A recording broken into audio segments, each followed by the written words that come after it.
ಸಂಪೂರ್ಣ ಬೆಳೆ ಇಲ್ಲ ಶೇಂಗಾ. ಈಗೂ ಮಳೆ ಇಲ್ಲ. ಮತ್ತೆ ಶಿರಾದೆ, ಕೊಡ್ಕೆರೆ, ಶಿರಾ, ಮಧುಗಿರಿ, ಮತ್ತೆ ನಮ್ಮ ಪಾವಗಡದಲ್ಲಿ ಒಂದು ಭಾಗ ಮಳೆ ಆದ್ರೆ ಒಂದು ಭಾಗ ಮಳೆ ಇಲ್ಲ. ಅಲ್ಲಿ ಅತಿವೃಷ್ಟಿ ಅನಾವೃಷ್ಟಿ ಆಗೈತೆ. ಇವತ್ತು ಬಹಳಷ್ಟು ಬಯಲುಸೀಮೆಗಳಿವು ನೆಪ್ಪಿಕೊಂಡು ಶೇಂಗಾ ಬೆಳೆ ಇಟ್ಟಿರ್ತಾರೆ. ಇವತ್ತು ಸರ್ಕಾರ 8,000ದಿಂದ 10,000 ಘೋಷಣೆ ಮಾಡಿರ್ತೈತೆ ಬಿತ್ತೆ ಬೀಜಕ್ಕೆ.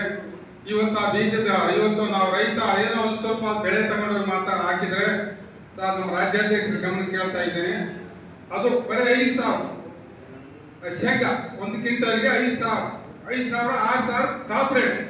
ಈ ತರ ನಮ್ಮ ರೈತರು ತುಂಬಾ ಅಲ್ಲಿ ತೊಂದರೆಗೆ ಅನುಭವಿಸ್ತಾ ಇದ್ದಾರೆ.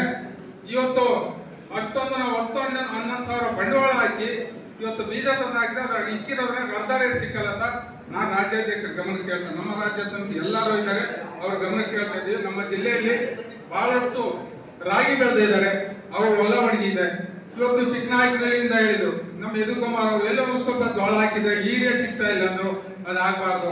ಆ ಹೀರಿಯದ ಗೊಬ್ಬರ ಬೇಕಡ, ಎಲ್ಲರಿಗೂ ಬೇಕಾ ಹೀರಿಯ. ಎಲ್ಲಾ ಕಡೆ ಜಿಲ್ಲೆಗಳಾಗ ಸಮಸ್ಯೆ ಐತೆ, ಹೀರಿಯದ್ದು ನೀವು ಗಮನಕ್ಕೆ ತರಬೇಕು. ಮತ್ತೆ ಬಹಳಷ್ಟು ಜನ ಅಕ್ರಮಕ್ಕೆ ಅರ್ಜಿ ಹಾಕಿದ್ರೆ ಏನೋ ಒಂದು ತಾಲೂಕಿಗೆ ಶಿರಾ ಏನೋ 170 ಅಂತ ಗಮನಕ್ಕೆ ನಂಗೆ ಮೆಸೇಜ್ ಬೇಕು. ಮತ್ತೆ ನಮ್ಮ ಪಾವಗಡದಲ್ಲಿ 600 ಜನಕ್ಕೆ ಅಂತ ಇದು ಆಗಬಾರ್ದಣ. ಇವು 5,000 ಜನ ಅರ್ಜಿ ಹಾಕಿದ್ರೆ ಬರೀ 600 ಜನಕ್ಕೆ 500 ಜನಕ್ಕೆ ಈ ತರ ಮಾಡ್ತಾ ಇದ್ದಾರೆ.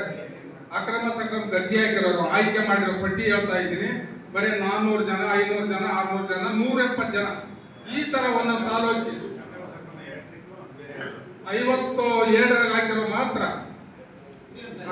57 ಅದರಲ್ಲಿ ಕಡಿಮೆ ಹಾಕಿದ್ದಾರೆ. ತಿರ್ಗಾ ಮತ್ತೆ ಹಿಂದ್ಗಡೆ 1960, 65 ಮತ್ತೆ 80 ಪಾಣಿ ಆಗಿದ್ದಾರೆ. 2000 ಈಚೆ ಕೈ ಬಿಟ್ಟ ಇದ್ದಾರೆ. ಆ ಕೈ ಬಿಟ್ಟಿರೋನ ಮತ್ತೆ ಪಾಣಿ ಮಾಡಿ ಅಂದ್ರೆ AC ಆಫೀಸ್ ಬರೀತಾರೆ. AC ಆಫೀಸ್ನಿಂದ ಇಲ್ಲಿಂದ ಅಲ್ಲಿ ತಿರ್ತಾರೆ, ಅಲ್ಲಿಂದ ನಿಲ್ತಾರೆ.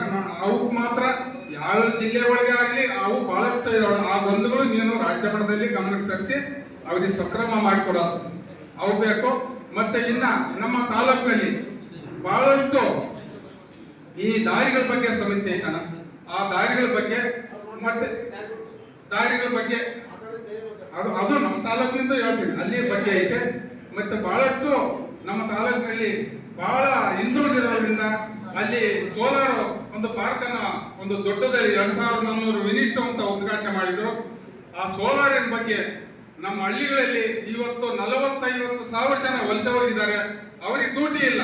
ಬೇರೆ ಬೇರೆ ಕಡೆಯಿಂದ ತಂದು ಆ ಸೋಲಾರಿಗೆ ಇವತ್ತು ಕೆಲಸ ಮಾಡ್ತಾ ಇದ್ದಾರೆ. ಅದಾಗಬಾರದು.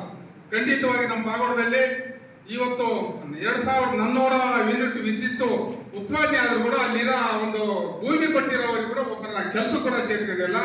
ಇವೆಲ್ಲ ಡಿಮ್ಯಾಂಡ್ ಸಿಕ್ಕೊಂಡು ನಮ್ಮ ರಾಜ್ಯ ಸಮಿತಿ ಮುಂದೆ ಹೇಳ್ತಾ ಇದ್ದೀನಿ. ಇವರೆಲ್ಲ ನಮ್ಮ ಜಿಲ್ಲೆಗೆ ಬಂದು ಆ ಜಿಲ್ಲಾಧಿಕಾರಿ ಮುಂದೆ ಒಂದು ಪ್ರಸ್ತಾವನೆ, ಒಂದು ದೊಡ್ಡದಲ್ಲಿ ಒಂದು ಸ್ಟೇಟ್ಮೆಂಟ್ ಕೊಟ್ರೆ ನಮ್ಮ ತುಮಕೂರು ಜಿಲ್ಲೆಗೆ ಒಂದು ನ್ಯಾಯ ಸಿಗ್ತೈತೆ ಅಂತ ಹೇಳಿ ನಮ್ಮ ಈ ಬಸವರಾಜಪ್ಪನವರು ಹೇಳಿದ್ರು. ಬಹಳಷ್ಟು ಪಾಪ ಅವ್ರ ಕಡೆ ಹೆಸರು ತಗೊಂಡು ಅವರು ಮಾತಾಡ್ಬೇಕೀಗ. ಅವ್ರು ಬಹಳ ಸಮಸ್ಯೆ ಇದೆ. ಆ ಬಸವರಾಜಪ್ಪನವರು ಮಾತನಾಡ್ಬೇಕು. ಈ ಬಹಳ ಜಿಲ್ಲೆ ಸಮಸ್ಯೆ ಇದೆ. ಎಲ್ಲ ಇಟ್ಕೊಂಡು ಇವತ್ತು ನವೆಂಬರ್ 26 ಹೇಳಿದ್ರು ಅಣ್ಣಯ್ಯರು. ನಾವು ನಮ್ಮ ರಾಜ್ಯ ಸಮಿತಿಗೂ ಪ್ರತಿಯೊಂದು ಜಿಲ್ಲೆಯಲ್ಲಿ ನಾವೆಲ್ಲ ಜಾಸ್ತಿ ಸಂಖ್ಯಾಬಲ ಹೋಗ್ಬೇಕಲ್ಲಿ. ಸರ್ಕಾರ ಎದುರು ಬಡಿಬೇಕಾದ್ರೆ ಸಂಖ್ಯಾಬಲ ಇರಬೇಕು. ಇವತ್ತು ಇದನ್ನೆಲ್ಲ ನಾವು ತೋರಿಸ್ತಾ ಯಾವುದೇ ಒಂದು ನಾವು ಒಂದೊಂದಾಗಿ ಹೋಗಲಿ, ಯಾವ ಒಂದು ಭಿನ್ನಾಭಿಪ್ರಾಯ ಬರಬಾರ್ದು. ರೈತ ಸ್ಥಳೀಯಗಳು ಒಂದೇ ಸರ್ಕಾರಕ್ಕೊಂದು ಗಟ್ಟಿ ಹೋರಾಟವನ್ನು ಮಾಡ್ತಾ ನಮ್ಮ ರಾಜ್ಯ ಸಮಿತಿ ಎಲ್ಲ ನಮ್ಮ ಮುಖಂಡರಿಗೊಂದು ಧನ್ಯವಾದಗಳನ್ನು ಹೇಳಿಸ್ತಾ ನಮ್ಮ ರೈತ ಬಾಂಧವರಿಗೆಲ್ಲರಿಗೂ ವಂದಿಸಿ 7 ಮಾತುಗಳನ್ನು ಮುಕ್ತಾಯ ಮಾಡ್ತಾರೆ.